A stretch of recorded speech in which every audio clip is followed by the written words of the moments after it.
Hi, everyone. Welcome to the Northern Kentucky Spotlight podcast presented by CVG. I'm your host, Sarah Brookbank. Today on the podcast, we are joined by David Peru of the Golf Courses of Kenton County. He highlights the course as well as the Chamber's annual golf outing and clinic happening on August 8th and how you can get involved in that awesome event. We are also joined by Francois Flechet of Taste of Belgium. He highlights their 17th anniversary and their recently renovated Crestview Hills location. Thank you to our podcast sponsors, CVG, our title sponsor, C-Crew Consulting, our digital sponsor, and our episode sponsor, Schneller Knockelman. On Wednesday, June 26th, the Northern Kentucky Chamber is hosting an HR 100 update on federal law. We are partnering with DBL Law to provide compliance regulation updates regarding two significant federal employment rule changes. That is a great event for HR professionals. We encourage you to register now at nkychamber.com/events. Now, let's go get our business news roundup from Link NKY, hear from our sponsors, meet our members of the week, and I'll be back with this week's guests. The Link NKY Business Roundup is sponsored by Payroll Partners. Business owners, CFOs, and HR pros just don't have time for hold times and hotlines. They need Payroll Partners. Welcome back to another Link NKY Weekly Business News Roundup. For Link NKY, I'm Noah Jones, here to fill you in on the business news of this past week.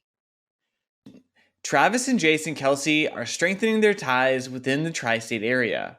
The two University of Cincinnati alums are now investing in the Covington brewed Garage Beer, which is an expansion of Braxton Brewing Company's beloved beer.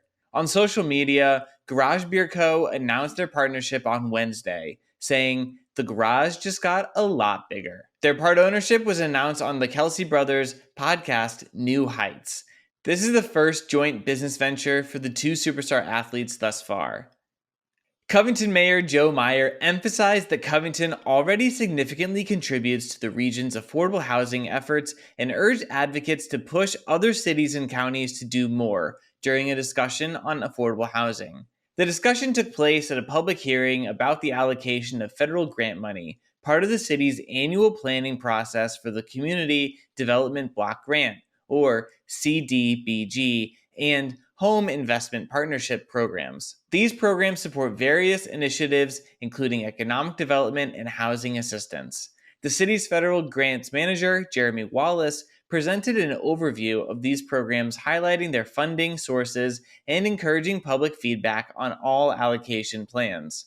Thurman Wenzel, a resident, suggested a greater focus on renter assistance, while the commissioner, Ron Washington, advocated for more home maintenance support for seniors. In his presentation, the mayor highlighted that Covington has a substantial amount of affordable and subsidized housing and provides significant housing assistance. He called on regional housing advocates to encourage other areas to contribute more affordable housing efforts. The meeting ended without further discussion, and some residents expressed skepticism about the mayor's data and arguments. The next Covington Board of Commissioners meeting is scheduled for June 18th. The Covington City Commission approved a mixed-use development on the Central Riverfront site featuring 7,700 square feet of retail space and 257 apartments. CCRMN Developers LLC, which includes Silverman & Co., Messer Construction, and KZF Design, will lead this project. This follows a prior agreement with Dries Homes for a different block on the site. The $67.2 million development will include market-rate apartments, retail space, and parking, with early infrastructure work by the city.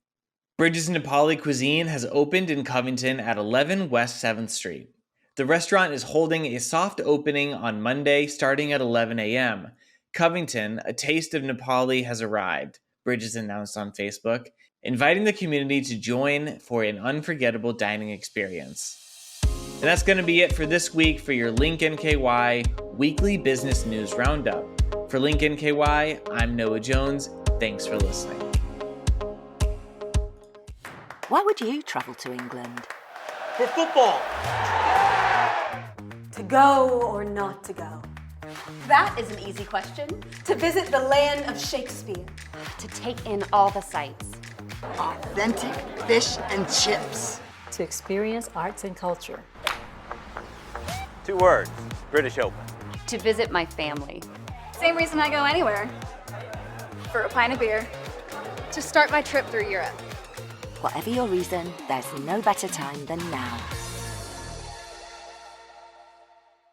Congratulations to our members of the week. You can learn more about these businesses by following the Northern Kentucky Chamber on social media, where we will highlight one of these businesses each day. Now, let's meet our members of the week. Han Automation Group stands for industry-specific know-how, an extensive project portfolio, and a global organization with a focus on providing service all from a single source. Holcomb Building Envelope specializes in roofing, wall, lining, and waterproofing solutions, as well as providing sustainable, high-performance solutions worldwide. As a leading sensor and automation specialist, Bailiff offers a comprehensive portfolio of innovative sensor, identification, and network solutions. National Band and Tag Company is a family-owned and operated manufacturer founded in 1902, specializing in identification solutions.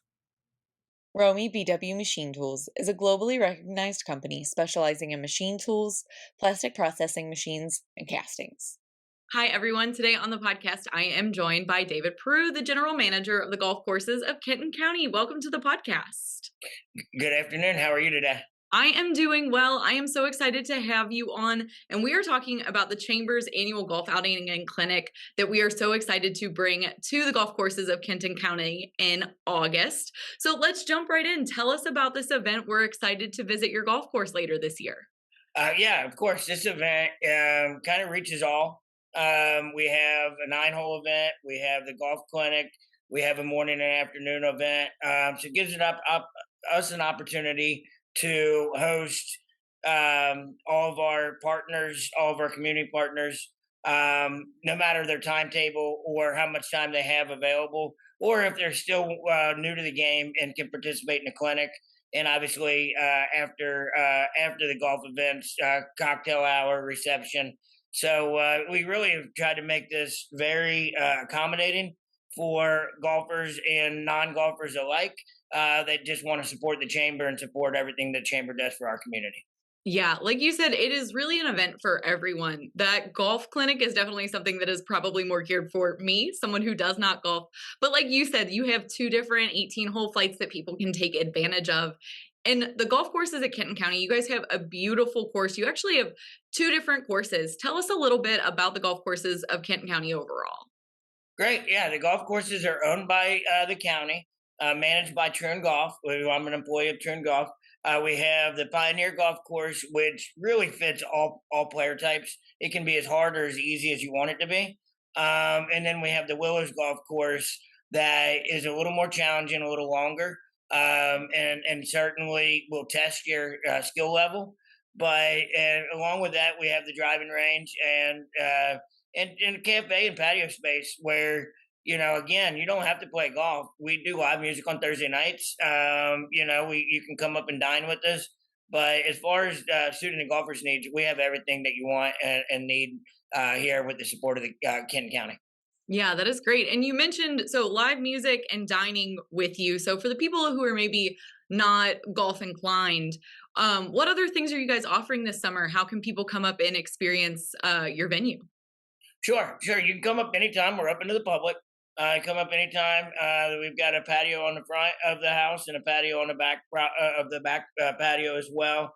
A pretty nice menu of American fare. We do live music on Thursday nights. We also have junior clinics. So maybe you have youngsters that are interested in the game. We have junior clinics all summer long. And pretty much every weekend, you're going to find some kind of community event that, a golf scramble that is for a local charity. So our give back to the community far outreaches just the golfer. We're here to support schools. We're here to support pretty much anything that we can do for Northern Kentucky. And we just use golf as that avenue. Yeah, you mentioned that you guys are hosting a charitable event nearly every weekend. If you look across social media platforms, if you're active on your Facebook, I know I see people saying, oh, we're hosting our event at Kenton County Golf Courses. Like, make sure you sign up. Tell us about your involvement in the community and how you guys are giving back. Sure. Yeah. I mean, there's not an event that we host that is not driven towards some local charity. So we help these different groups find a platform to use golf as the avenue to give back to. You know, it could be the local high schools, it could be local colleges, it can be different fundraisers for special events for healthcare. There's so many different ways that we use our platform to help people serve Northern Kentucky. And you can find those usually on our Facebook page, on our social media platforms. Where I would say, I think last year we determined it was close to $500,000 that was given back to local Wow. charities through our specific events. That someone else sets those events up. They ask us to host. We host. We give them that. We give them that platform, and it's amazing the reach that we've been able to see with, again, with the support of Kenton County and our neighbors. Yeah, that is incredible that you guys are able to give back so much to the community. And, we at the Chamber, a lot of these nonprofit organizations and schools and things like that are members. So it's great to see you uplifting members that way and just people in our community doing great work and how you guys are supporting them. Pivoting kind of back towards the golf courses and what people can expect for the golf outing and the golf clinic, for people who aren't signed up yet, who are thinking about it, what can they look forward to? What's your pitch on getting people to this event in August? Well, one, it's a day off work, right? Top of the list. Yeah, it's a day off work, top of the list. But it truly is. It's a very community-driven, non-formal golf event. This is not. Sure, we're going to have some really great players play, but that's not what we're driving towards. We're driving towards just that community engagement. So everyone's welcome, regardless of your skill level. You're going to come in. I can promise you're going to see smiling faces. You're going to see a lot of volunteers working and helping our on-site team to thank our local businesses for what they do here regionally. So it is not I would call it not your traditional golf event to where you feel like you have to be one of the more skilled players. We just want you to come out and have fun and enjoy the day and enjoy everything that we have to offer. So I would feel like I feel like everyone should feel extremely welcome, and you're going to see a lot of friends. You're going to see a lot of partners in the community that hopefully you get to spend some time with and get to network with, and that's what this event's all about. Yeah, like you said, it's definitely more geared towards fun and towards networking. For people who are not necessarily into the golf or the golf clinic, there's also the networking happy hour that we kind of have towards the end of the event, which is always exciting. We have a lot of members that are going to be involved in that people can kind of see some booths. I know that I've seen pictures in the past of that event looking like a lot of fun. But David, it's been so nice to have you on the podcast. Is there anything that you would like to share about either the golf outing and clinic or about the golf courses of Kenton County before I let you go today? Well, the first thing I want to do is say, once again, say thanks to the Chamber. Thanks for allowing us to be the host. The golf courses are in great shape. We just hosted a national junior tournament and got rave reviews and brought a lot of tourism to Northern Kentucky that we wouldn't have normally seen. But no, the only thing I can say is thank you. And if you get a chance, anyone who's watching, say hello, introduce yourself to me. I'd love to see you. Love to welcome you to Kenton County. And that's all I have. I really am just excited to host once again this year. Well, David, thank you so much for being on the podcast today and for hosting this event. Like we said, that is happening on Thursday, August 8th. If you have not already registered, you can learn more at nkychamber.com/events. Thank you. Ranking on Google Search and Maps is easy to understand, but hard to do. It requires constant effort and attention, uploading new photos, responding to Google reviews, writing weekly posts, and checking suggested updates. Google listing optimization takes experience and time, and there are no shortcuts. C-Crew gives your Google My Business account the steady, consistent attention it needs to be effective, optimizing, updating, and expanding critical content every single week. From local retail stores to large regional networks, C-Crew generates content, establishes benchmarks, and creates dramatic, measurable increases in engagement. So what can Sea Crew do for your business?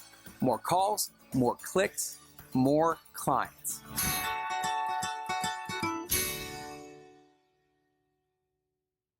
Hi, everyone. Today on the podcast, I am joined by Francois Flechet, Chief Waffle Officer at Taste of Belgium. Welcome to the podcast. Thank you. Yes, and so Taste of Belgium, you guys have been an institution in Greater Cincinnati and Northern Kentucky for years now. You guys are celebrating your 17th anniversary, your 17th birthday. Tell us what's new. What have you guys been up to lately?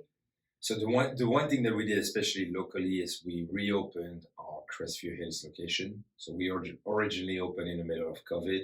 So a few days before the opening, the governor decided to extend prohibition on indoor dining. So we opened under a tent and everything was a mess. So we never really had a grand opening. So we finished totally rebranding the whole restaurant.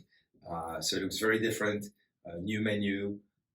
So really excited to showcase the new location. Yes, we are so excited to have you in Northern Kentucky. Like you said, you guys have been here for a while, but you just reopened. You guys have done this great renovation. It's really different than anything else you have. According to you, we had a little bit of chit chat before we started the podcast. So tell us about the Crestview Hill store and what makes it different and what makes it special. So first of all, it's our biggest location. So we had to figure out how do we transform a space that is that big. And the previous tenant was an Abuelo, so there was like that massive fake sky, and we're trying to figure out how do we handle that. So in Belgium, it rains more than once a day on average. So the one thing that you always need in Belgium is an umbrella. So we I think we have like close to 50 umbrellas hanging from the ceiling, and it's a wink to an art installation in the city of Namur, where I lived for 5 years when I studied. They have a little alley where they have all those umbrellas. And so we put that there, that totally transformed the space. And then we worked with a local artist to unfold the Grand Place of Brussels into a mural at the back of the wall of the restaurant. The Grand Place in Brussels, if you've never been, is one of the most beautiful square in Brussels. And one of the main building is the Association of Belgian Brewers. So that place is special. It has a special place in my heart. And so with the Grand Place, what we did, so the mural was designed so that we could add projection mapping at the same time. Mm-hmm. So in Brussels, they illuminate the square every night. And so we designed it in such a way that we have projectors so that we can project on it. So you may see a Smurf walking across the Grand Place. The Smurfs are from Belgium. And then everything is up to scale with the exception of the mannequin piece. So the mannequin piece is Belgium's most famous statue. It's probably one of the smallest statues. It's about 2 foot tall. And it's a little boy taking a leak. Mm-hmm. So we brought it back to American proportions. So it's about 6 feet tall. It's really big because every time that tourists go there, the reaction is always, oh, it's so small. Mm-hmm. So we included that in the mural, and we made it in such a way that the projection can project the mannequin piece outfit. So in Belgium, they change the outfit of the mannequin piece up to 3 times a day. There is an employee of the city of Brussels whose only job is to take care of the outfit of the mannequin piece. And so what we've done with the projection mapping, we've made it very Kentucky-centric for the opening. So you'll recognize Colonel Sanders, you will see a jockey as a wink to the Derby, and one of the Wildcats uniforms. Mm-hmm. I love that. I love that you are bringing, not only are you bringing your culture in like the food and in the beer and in the waffles, you're bringing little pieces of it in the art and the decor. And I'm sure it feels a little bit like home here when you walk into the stores. And it sounds like so much fun. One of the other things that you mentioned about the Crestview Hills location specifically is the amount of beer that you guys have there. So tell us a little bit about that. So we have 36 beers on draft. And I think it's a fact. It's the best curated draft list in Northern Kentucky. We have beers that you won't be able to find anywhere else. For example, we have the 4th Trappist on draft. So from Chimay, I'm sorry. So Chimay is one of the most famous Trappist brewery. Monks in Belgium are funny. So the Trappist monks actually brew beer. Mm-hmm. And the only place in the world other than Taste of Belgium where you can get all 4 Trappists on draft, year-round in the tasting glassware is in Chimay in Belgium. So we have a partnership with them. It was the first time that they shipped those small glassware outside of the country. Tons of fun beer. So you were recently knighted because of your love of beer and the work that you're doing with beer over here in Northern Kentucky and Greater Cincinnati. So tell us about that. That's so cool. So the way I was knighted in Belgium is not with a sword, it's with a brewer's paddle. Mm-hmm. So I was knighted by the Association of Belgian Brewers for what I do to promote Belgian beer and Belgian beer culture in the US. So the process there is pretty unbelievable. It starts on the Grand Place at the brewer's house, and you have people in period costume who walk all the way up to the cathedral, and they carry a beer barrel. Then once you get to the cathedral, there is a mass, and then there is the blessing of the beer, and that was the 525th blessing of the beer. Wow. Which is mind blowing. And so people think Belgian people are crazy; they bless their beer.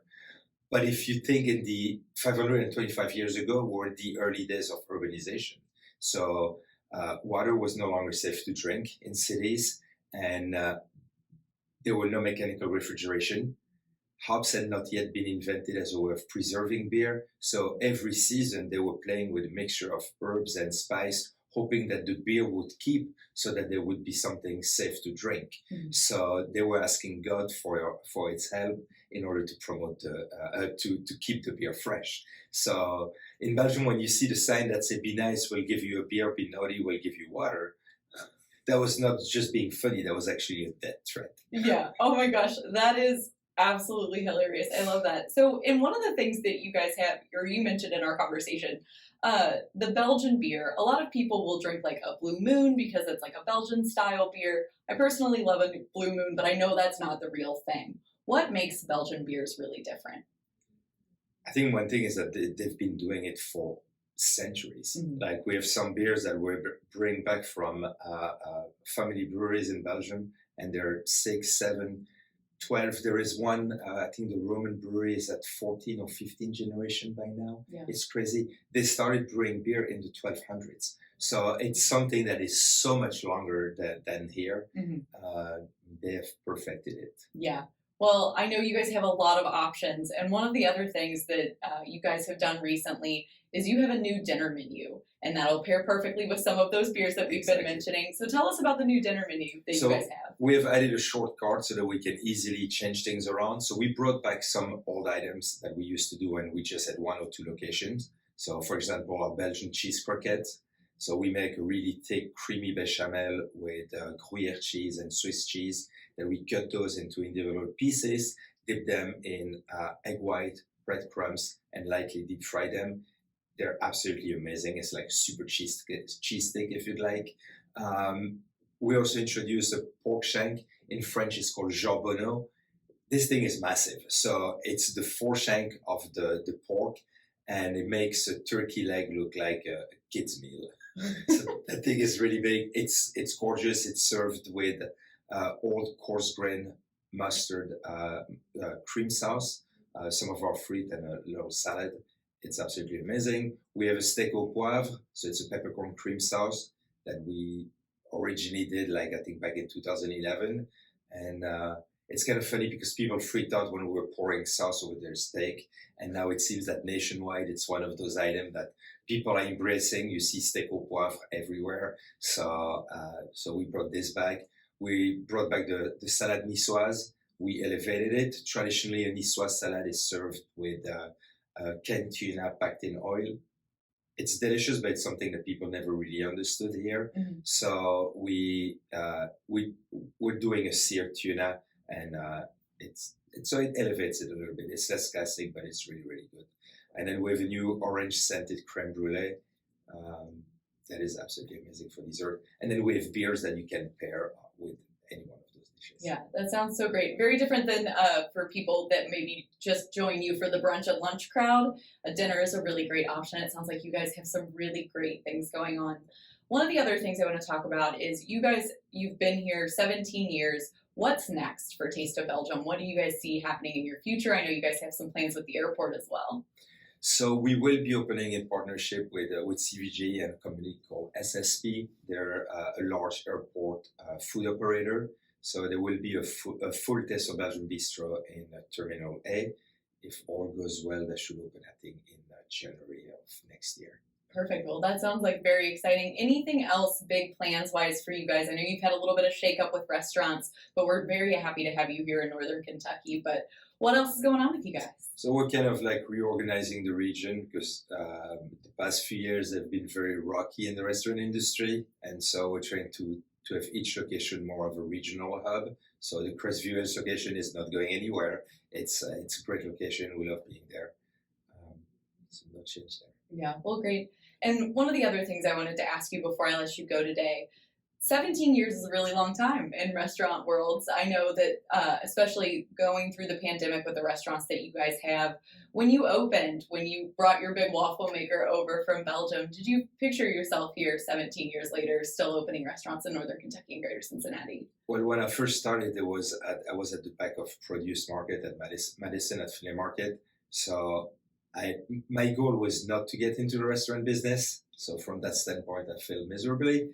The goal originally was to, we were making the waffle iron and then leasing them to coffee shop and restaurants. And that business model didn't really work. So that's why I repossessed all the waffle iron and then started opening restaurants. But yeah, so it's been a wild ride, I'm sure. It's been a crazy ride, and I love the restaurant industry. It's challenging, but it's just amazing to see people come in and make their day better by serving them great food, great beer. Yeah. Well, before I let you go today, is there anything else that our viewers and listeners need to know about you, about Taste of Belgium, or anything else? I would say the main thing is that people don't realize that we do dinner. I think that we're so good at brunch that people tend to forget there is an entire meal period that a lot of people have never discovered.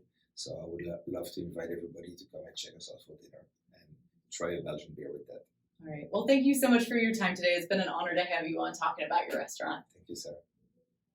Chris Knockelman with Schneller Knockelman Plumbing, Heating, and Air. It's spring now, but before you know it, our ACs are working overtime. Dave, it's going to be warm soon. Right now is a good time to get the AC serviced, right? You can get your AC tuned up for only $59. So get your $59 tune-up at SKPHA.com. SKPHA. So if your plumbing and mechanical systems give you trouble, just remember our name, Schneller Knockelman. Welcome back, everyone. I hope you enjoyed hearing from David and John Francois on the podcast today. Like David said, there are so many different ways to get involved at the Chamber's annual golf outing and clinic on August 8th. You can learn more about those opportunities at nkychamber.com/events. Thanks again to our podcast sponsors, CVG, C Crew Consulting, and Schneller Knockelman. Finally, if you are a member who'd like to be featured on the podcast, or if you're someone who is interested in joining the Northern Kentucky Chamber, please reach out to Lynn Ablin. And if you're a member who would like to share your workforce strategies and resources on NKY at Work, please reach out to Nancy Spivey. You can find her contact information on the screen in front of you or at our staff directory at nkychamber.com. Thanks again for tuning in. I'll talk to you guys next week.